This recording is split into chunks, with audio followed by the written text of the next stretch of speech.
Okay, so hello guys, today we will be making water just like as we seen in the intro.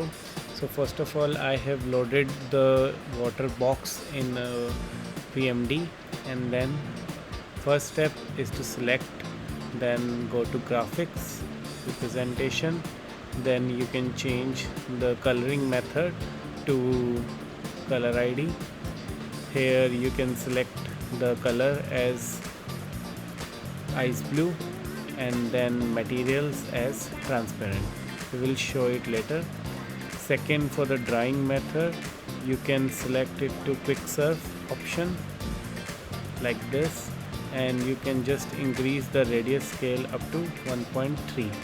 You can also change it accordingly according to your visualization.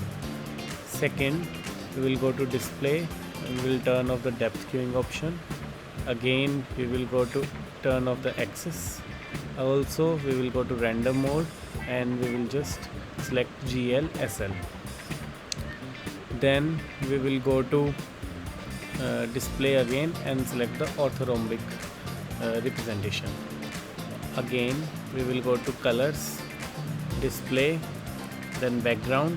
Then we will set our background to white, as you can see here, and also we will change this color ice blue, and the RGB should be 540. 540. You can use the drag option, and this should be around 840. As you can see, it's turning green, so I will keep it at 845, let's say, and this should be around 1, so it gives us the nice blue color. Okay, so this is my water box. Also, now you can go to materials and you can go up and select transparent and turn the opacity to 0.1. Why this is? Because if you have any solute inside this water box, it will not be visible if you will not reduce the opacity or increase the transparency.